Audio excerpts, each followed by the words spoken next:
সুদ সমাজ থেকে দূর করতে হবে, সুদ উপজেলা থেকে দূর করতে হবে, সুদ জেলা থেকে দূর করতে হবে, সুদ বিভাগ থেকে দূর করতে হবে, সুদ রাষ্ট্র থেকে দূর করতে হবে। যখন সুদ মুক্ত রাষ্ট্র হবে তখনই আমাদের রাষ্ট্র আফগান হয়ে যাবে। তখন আমাদের রাষ্ট্র কি হয়ে যাবে? আমাদের ছাত্র ভাইয়েরা মাত্র 2 বছরে দেখাই দিছে রাষ্ট্র কিভাবে পরিচালনা করতে হয়।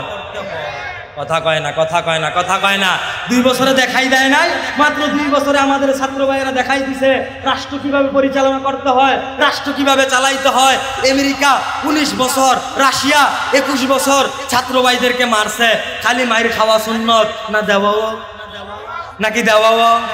যখন আমরা ভালোভাবে কয়াম, যখন বুঝাইয়া কয়াম, তখন যদি না বুঝে, তখন যদি হাতলা হাতলা করে খিচুন শুরু করি, দেখবেন এক পর্যায়ে কাতারের দুহার মধ্যে গিয়া সিটাররা কইতে বাধ্য হইব আমরা শান্তিবাদী।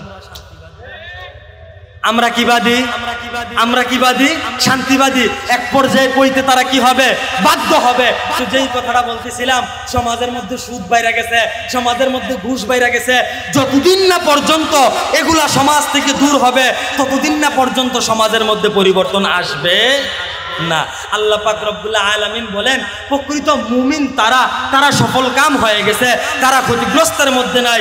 যারা ঈমান আনছে, যারা সৎ কাজ করে, যারা সৎ কাজের আদেশ দেয়। এখন সৎ কাজের আদেশ দিব কেমনে? যারা সৎ কাজের আদেশ দিব তারা ওই সিটার হইয়া বইয়া রইছে, তারা ওই কি হইয়া বইয়া রইছে? সিটার হইয়া বইয়া রইছে। হাজী সাহেব, গ্রামের গঞ্জের মানুষ যারা আছে তারা বুঝবো, শহরের মানুষ এতটা বুঝবো না আমার কথাটা। গ্রামের ভিতরে 2 ফাড়া কাজ্জা লাগলে মেল বয়নি, বয়নিও মেলের ভিতরে বিচার করে কেডা? গ্রামের যিনি সর্দার, তারে বলা হয় মেলুক, সে বিচার করে। তা আমরা এগুলো একজন মেলুক আসলো, এবার নামের আগে হাজি আছে। 2 গ্রামে কাজ্জা লাগছে, খোলা পাইনে ফুটবল খেলার গিয়া কাজ্জাটা লাগছে। তো কাজ্জা যে লাগছে, এবারটার কাছে আইছে উত্তর পাড়ার তারা, আইয়া কইতেছে চাচা আমরা খোলা পাইনে বুঝছে না, হিতান্ডির লোকে লাগিয়ে গেছে গা, সারছে শুক্রবারে যে হয়তো বইব, আপনি একটা বাস কইরা দেন, ধরেন 5,000। কত হাজার? কত হাজার? কত হাজার? 5,000। 5,000 চাচার কাছে দিয়া লাইছে।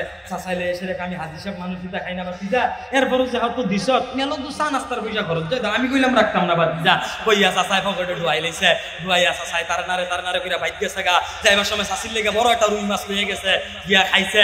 শুক্রবার আইছে, জুম্মা শেষ হইছে, মেলো বইছে, রায় গেছে বিপক্ষে। রায় গেছে কোন পক্ষে? রায় গেছে কোন পক্ষে? বিপক্ষে। মেল টেল শেষ হয়েছে, বাতি যায় আইছে, আইসে কয় চাচা 5,000 টিয়া দিছিলাম, মেলনা দিয়ে আমার পক্ষে আমার কথা আসলো, মেলনা দিয়ে হেঁটে গেছে গা। ব্যাপারটা কিটা? চাচাই আবার আইস দিয়ে বাতি যারে কইতাছে, বাতি যা কি করবো তোমার কাছে? ঠেল্লা দিলি গায়ে 10। কত ঠেল্লা নি গায়? কত ঠেল্লা নি গায়? 10। তো চাচা আপনি ফার্স্ট খাইলেন কে? 10 যদি আপনার ঠেলোই হেভি, আপনি ভাস খাইলেন কে রে? এই সমাজের এই ধরনের মেলুক আমরা সমাজও নাই রে, আসেনিও। এই জন্যই আমাদের সমাজের এই অধপতন। আর তাদেরকে আল্লাহ পাক রব্বুল আলামিন বলছে নিশ্চয়ই মানুষ ক্ষতিগ্রস্তের মধ্যে আছে। নিশ্চয়ই মানুষ কিসের মধ্যে আছে? ক্ষতিগ্রস্তের মধ্যে আছে। আজকে দুঃখ পরিতাপের বিষয় হচ্ছে, আজকে আফসোসের বিষয় হচ্ছে, আমরা মুসলমান দাবি করি, আমরা নিজেদেরকে ঈমানদার দাবি করি, কিন্তু পূর্ণাঙ্গ ঈমান, পূর্ণাঙ্গ মুসলমানিত্ব আমাদের মধ্যে। আজকে পূর্ণাঙ্গ মুসলমানিত্ব আমাদের মধ্যে নাই। আজকে আমাদের অধপতনের মূল কারণই এটা। আমরা আজকে আমাদের বংশের মূল কারণই হচ্ছে এইটা। যদি আজকে আমরা সচেতন হইতাম, যদি আমরা রাসূলের আদর্শকে আঁকড়াইয়া ধরতাম, যদি আমরা রাসূলের সুন্নাহকে আঁকড়াইয়া ধরতাম, যদি আমরা প্রকৃত মুমিন হইতাম, আল্লাহ পাক রব্বুল আলামিন বলেন কদ আফলাহাল মুমিনুন, প্রকৃত মুমিন তারা যারা নামাজের মধ্যে বিনয়ী। যারা কিসের মধ্যে বিনয়ী? যারা কিসের মধ্যে বিনয়ী? নামাজের মধ্যে বিনয়ী। আজকাল আমরা নামাজই পড়ি না, বিনয়ন করতে কথা কয় না তো। নামাজ পড়ি, নামাজ পড়ি। আজকে এই যে এখানে কয়েকজন মুরব্বী আসছে, মুরব্বীদেরকে জিজ্ঞাসা করেন যে চাচা আপনার ভূতে নামাজ পড়েনি? 2 একদিন জিজ্ঞাসলেন নি, মুরব্বীও হাফ প্যান্ট। ঠিক নিও, মুরব্বীও কি করতে পারতো না? বলতে পারবে না। কেন না? দেখেন সব ওয়াজবাদ, আগে যেটি কইছি এডিও বাদ, সব ওয়াজবাদ। এখন সিউন একটা কথা কই, কথাটা খেয়াল করেন, বিশেষ করে মুরব্বী যারা আছেন আপনারা একটু খেয়াল করেন না, মুরব্বী বাবারা আপনারা একটু আমার কথাটা খেয়াল করেন। আমরা যে দুনিয়ার মধ্যে আইছি, আমরা দুনিয়ার মধ্যে থাকতেছি, অনেকে এমন আছি আমরা কেউ দাদার ভিজার মধ্যে তাহি। দাদা কাটা চিনছেন নে?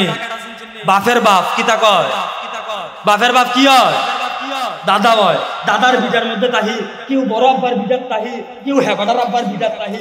অর্থাৎ অনেক আগে আমাদের বাড়ির বিটারা উনি রেখে গেছে, আমরা তার বিটার মধ্যে থাকতে আছি। কিন্তু আজ পর্যন্ত এন যারা আমরা উপস্থিত আছি, আপনারা বিবেকের কাছে প্রশ্ন, কেউ কোনোদিন বড় আব্বার লাগে মোনাজাত দোয়া করছেন? কেউ করছেন নিও কথা কয় না, করছেন নি? করছেন না। অথচ এমনও আমরা এখনো এমন ব্যক্তি এখানে আছি যারা আমরা বড় আব্বার জায়গা তাহি। যেমন আমার নাম মাসুম বিল্লাহ, আমার বাপের নাম মোহাম্মদ ফুলমিয়া, হেবাডার বাপের নাম বসত আলী, হেবাডার বাপের নাম মহবুত আলী, হেবাডার বাপের নাম আব্বাস, হেবাডার বাপের নাম আব্দুর রৌফ। এরপরে আমি জানি না, আপনারা মনে হয় এই পর্যন্ত যাইতে না পারতেন না। আমি যে 6টা পর্যন্ত গেছি, আপনারা মনে হয় যাইতে না পারতেন না। তো আমি যুদ্ধরা শুনছি আমার বাপদাদার কাছ থেকে, আব্দুর রৌফ সাহেব যে বাড়ির বিটাটা রেখে গেছে, সেই বিটার মধ্যে আমরা থাকি। অথচ আজ পর্যন্ত আমরা 9 ভাই বোন কোনোদিন বলতে পারবো না আমরা ওনার জন্য কি করছি, কথা কয় না, কি করছি, দোয়া করছি। ঠিক তদ্রুপ ভাবে আমরা দুনিয়াতে আইছি, হারাম খাইতে আসি, হ্যাঁ সুদ খাইতে আসি, ঘুষ খাইতে আসি, আরেক বেটার ক্ষেতের কোষ কাটতে কাটতে আরেক ক্ষেতে যা বইরা দেখিতে আসি, টেবিলের উপরে বাইলা আটকাইলা তলে দিয়া ঘুষ খাইতে আসি, হ্যাঁ আরেকজনের হক মাইরা খাইতে আসি, খাইয়া বাড়ি করতাছি, কইরা কারে দিয়া যাইতাছি, আমার ভূতেরে, আমার নাতিরে, আমার ভতিরে, আমার সতীরে, আমার লাই। এরপরে যেহেতু সম্পর্ক নাই, হেপিল গিয়াও লাভ নেই, দিয়া যায়নিও, তারারে কইরা দিয়া যায়নি, তারারে কইরা দিয়া যায়। এবার সিউন কথাটা শুনেন, যারা মুরব্বী আছি, জেনারেল শিক্ষিত, আপনার ছেলেকে স্কুল কলেজ ইউনিভার্সিটিতে ভর্তি করাইছেন, সে মানুষ হওয়ার লাগা, কিন্তু আপনি এখনো টের পাইছেন না আপনার ভূতে যে আনোয়ার হইয়া বইয়া রইছে। কি হইয়া বইয়া রইছে? আনোয়ার হইয়া বইয়া রইছে। কি হইয়া বইয়া রইছে? আনোয়ার হয়ে বইছে। কেমনি আনোয়ার হইলো? আপনি দি তারে স্কুল কলেজ ভার্সিটিতে ভর্তি করাইলেন, মানুষ হওয়ার লাগা, কোনোদিন দিয়ে আহল করে জিগাইলেন না পুত্রে, 60 বছরের জিন্দগি, 70 বছরের জিন্দগি, মাথার গাম ভাইয়া ফালাইলাম একমাত্র তোরে মানুষ করণের লেগা, কত কষ্ট করলাম, দুপুরের খানাটা বিকালে খাইলাম, রাত্রের খানাটা পরের দিন সকালে খাইলাম, এমনি আয় কইরা তোরে মানুষ করছি পুত্রে, আমি যে দুনিয়ার থেকে বিদায় হয়ে যামগা, আর জীবনে তোর লগে দেয়া হইতো না, হাসরের মাঠও দেয়া হইলেও চিন্তি না, এমন আছে ভাইসাব কইয়া ডাক দিয়ালে তোর আর চিন্ত না তো, হাসরের মাঠও চিন্ত না তো, এমন আছে হিডো হইয়া যাবি তো পারে পুত্রে। এখন আমি যে তোর পিতা, আমি যে তোর লেগে দুনিয়ার মধ্যে এত কষ্ট করলাম, তুই যে আমার দুনিয়ার থেকে জনমের মতো বিদায় দিবি, তোর সাথে আমার দেখা হবে না, তোর জন্য আমার এত কষ্ট, তোর জন্য আমার এত মেহনত, তুই যে আমার বিদায় দিবি, জানাজার দোয়াটা কদ্দুর কসাইন। Presents by Kuakata media centre. হক্কানি আলমদের নিত্য নতুন ভিডিও পেতে আমাদের চ্যানেলটি সাবস্ক্রাইব করুন। কুয়াকাটা মিডিয়া সেন্টার, ইসলামিক বিনোদনের বিশ্বস্ত সঙ্গী।